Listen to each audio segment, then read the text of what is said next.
ज्यादातर सवाल 12वें पंथ के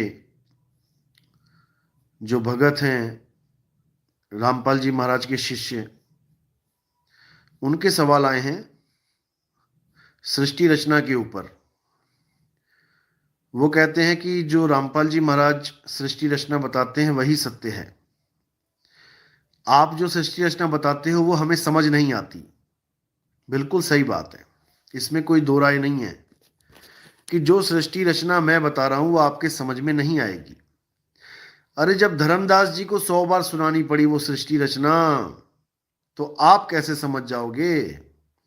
आप भी नहीं समझ पाओगे, आपको भी 100 बार सुनानी पड़ेगी, तब भी नहीं समझ पाओगे आप तो। वो 100 बार सुनाने के बाद तो समझ गए थे। तुम्हारा तो ये हाल है कि तुम 1000 बार सुनाऊंगा तब भी नहीं समझ में आएगी, और 1000 बार सुना चुका हूं मैं, तब भी आपके समझ में नहीं आई। तो जैसे सृष्टि रचना पे सवाल करेंगे आज, शंका समाधान हो जाएगी आपकी, और इन भक्तों को बहुत अच्छा हौसला भी मिलेगा जो रामपाल जी के भगत, 12वें पंथ के भगत, उनको छोड़ छोड़ के हमारे पास आए हैं। आज उन्हें बहुत से ऐसे सवाल मिलेंगे, अगर ये सवाल उन लोगों से पूछ लें, अपने गुरुओं की संगत से या जो भी कोऑर्डिनेटर्स हैं उनसे पूछ लें, तो वो आपको जवाब नहीं दे पाएंगे, उनके हाथ खड़े हो जाएंगे। तो पहला सबसे बड़ा कारण क्या है उनकी सृष्टि रचना गलत होने का? कि उन्होंने कहा कि परमात्मा ने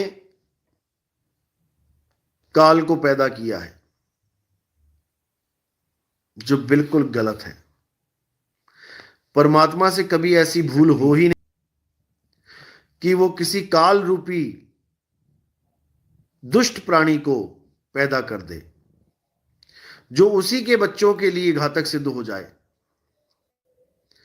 ऐसा कभी हो ही नहीं सकता। ये तो गलती है, त्रुटि है, भूल है, और परमात्मा कभी कोई भूल नहीं करता। जैसे वैज्ञानिक होते हैं, एक ऐसा रोबोट बना दिया जो वैज्ञानिकों के लिए ही खतरा बन जाए, जनता के लिए ही खतरा बन जाए, तो ये भूल इंसान से हो सकती है, ये परमात्मा से नहीं हो सकती। कि कोई कहे कि परमात्मा ने काल भगवान पैदा कर दिया और काल भगवान जीवों को खा रहा है, वो भी परमात्मा ने ही श्राप दे दिया 1 लाख जीवों को खाने का। काल भगवान अपनी मर्जी से नहीं खा रहा है, 1 लाख जीवों को खाने का श्राप दे दिया परमात्मा ने। बताओ, श्राप दिया या उसकी मौजें लगा दी पेट भरने की? काल भगवान को श्राप दिया होता तो ऐसा दिया होता कि भूखा मर, खाने को कुछ ना मिले। ऐसा श्राप तो समझ में आता है। ऐसा श्राप कैसा है कि 1 लाख जीवों को खाएगा? ये तो वो हो गया मटर चिकन सब खाएगा मजे से, पनीर टिक्का। ये बिल्कुल गलत सृष्टि रचना है। 1 लाख को खाएगा रोज, 1.25 लाख को पैदा करेगा। तो जब केवल 3 गुणों को पैदा किया था तब 1 लाख जीव कहां थे? तब किसको खा रहा था? तब 1.25 लाख कहां पैदा किया उस दिन में? जब श्राप ही मिल गया कि 1 लाख रोज पैदा करेगा, 1.25 लाख और 1 लाख रोज खाएगा, तो रोज का मतलब रोज होता है, एक भी दिन मिस नहीं होना चाहिए, क्योंकि परमात्मा का श्राप है भाई। तो जब पहली बार त्रिदेव आए तो उस वक्त तो 1 लाख थे ही नहीं, तो मारेगा कहां से? और 1.25 लाख पैदा कहां से कर देगा? हैं ही 5 लोग मिलके गिन के इस दुनिया में। या पहले दिन ही 1 लाख जीव पैदा कर दिए?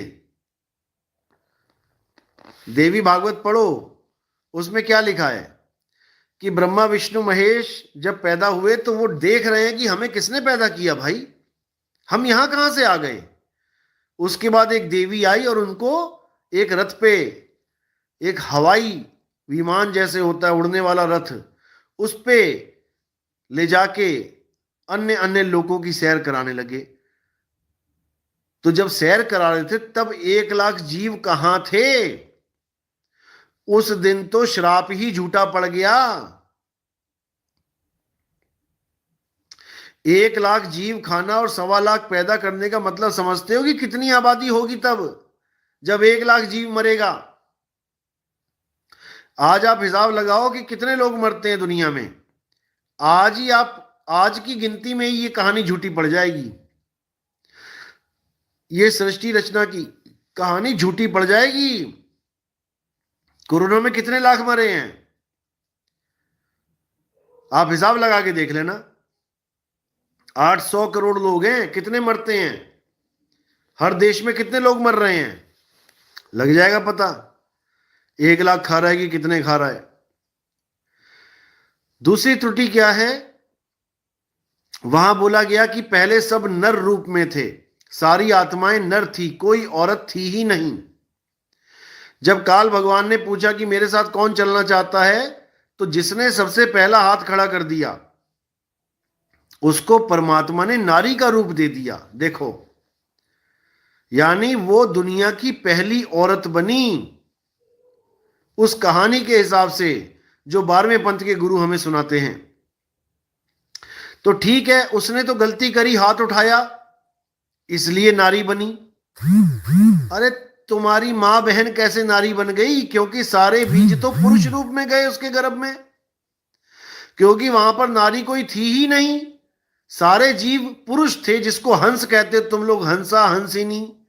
हंसिनी तो एक ही बनी, जिसने गलती करी वो पहले हंस था, उसको हंसिनी बना दिया, उसका वही चेंज करवा दिया, सब बॉडी ट्रांसप्लांट करवा दी उसकी, चेंज करवा दिया सिस्टम। तो वो अपनी गलती से अगर बनी है, तो उस कहानी के हिसाब से बाकी औरतें कैसे आ रही हैं इस दुनिया में? क्योंकि सारे पुरुष ही थे एक को छोड़ के। ऐसा तो नहीं है कि आधों को औरत बना दिया, आधों को आदमी। जिसने पहला हाथ उठाया उसको स्त्री का रूप दिया गया, तो ये बाकी कहां से आ गई? और सतलोक में कहते हैं कि स्त्री भी रहती हैं, पुरुष भी रहते हैं। तो जो लोग यहां आ गए, जो लोग यहां पर बैठ गए आके सारे के सारे, तो वहां पर तो स्त्री कोई होनी ही नहीं चाहिए थी, क्योंकि वहां तो पहले भी सारे पुरुष थे। तो वहां हंसा हंसिनी कैसे हो गए भाई? जब पहली बार सतयुग में कबीर साहब किसी जीव को लेके गए, तो वहां पे हंसा और हंसिनी कैसे हुए? वहां लेडीज कैसे आ गई? तो ये बहुत बड़ा सवाल है, इसका जवाब नहीं मिल पाएगा, जितना मर्जी जोर लगा लेना। तहसील कोऑर्डिनेटर, जिला कोऑर्डिनेटर छोड़ो, स्टेट कोऑर्डिनेटर को भी छोड़ो, नेशनल कोऑर्डिनेटर से पूछ लेना, उसकी आवाज नहीं निकलेगी। तो ये सृष्टि रचना केवल संकेत मात्र सृष्टि रचना है, डुप्लीकेट है ये। फिर कहते हैं अक्षर पुरुष को सतलोक में क्रोध आ गया, आलस आ गया। तो भाई क्रोध और आलस तो गुण है, गुण में भी दुर्गुण है। अभी 3 गुण तो आए नहीं, उससे पहले ही सतलोक में दुर्गुण आ गए। तो ये कैसे आ गए भाई? सतलोक में भी विकार हैं। विकारी सतलोक में हमने जाके करना क्या है? फिर वही क्रोध, फिर वही काम आ जाएगा। कहते हैं वहां पर भी काम क्रीड़ा हुई, इसलिए परमात्मा ने बाहर निकाल दिया। सतलोक में भी काम क्रीड़ा हो रही है, सतलोक में भी विकार उत्पन्न हुए पड़े हैं। तो ये भाई सांकेतिक ज्ञान है ये सारे। अक्षर पुरुष कौन है? ये सांकेतिक ज्ञान है। काल भगवान कौन है? ये सांकेतिक ज्ञान है। अष्टांगी क्या है? ये सांकेतिक ज्ञान है। 3 गुण क्या है? ये सांकेतिक ज्ञान है।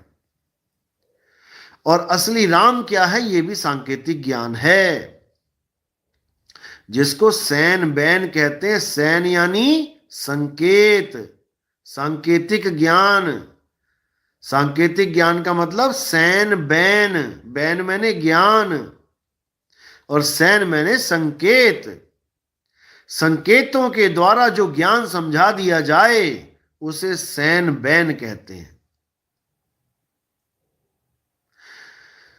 तो साहिब समझा रहे हैं कि ये सब संकेत दिए गए तुम्हें समझाने के लिए सृष्टि रचना को, धर्मदास ये जग बौराना, कोई न जाने पद निर्वाणा।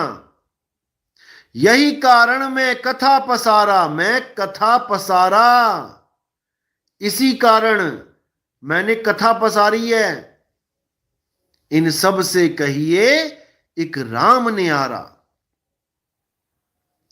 वो राम सबसे न्यारा है।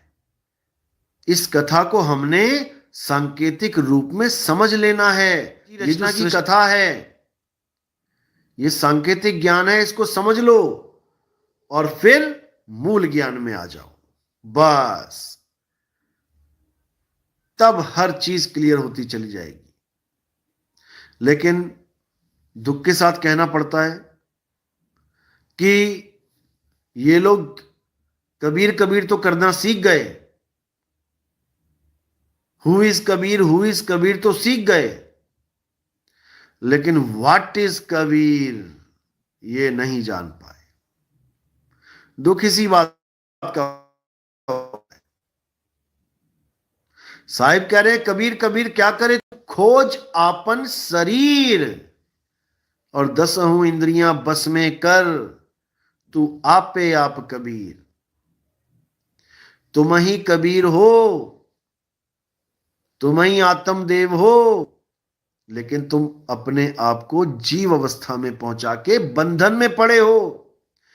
तुम दृष्टा अवस्था में आके बंधन में पड़ गए हो।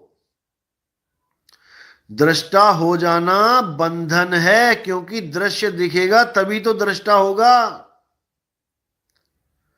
बंधन है। जितने भी गुरु दृष्टा दृष्टा कर रहे हैं, ये सब बंधन में डाल रहे हैं लोगों को, लेकिन ये जीव को समझ में नहीं आ रहा है, इसीलिए उलझा पड़ा है। जिस दिन इसको समझ में आ गया, उसके बाद इसे बांधने वाला कोई नहीं है। तो उड़ जा हंस अकेला। तो इनकी सृष्टि रचना में बहुत से पोल हैं, बहुत से पोल हैं, सोच भी नहीं सकते आप, ऐसे ऐसे पोल हैं।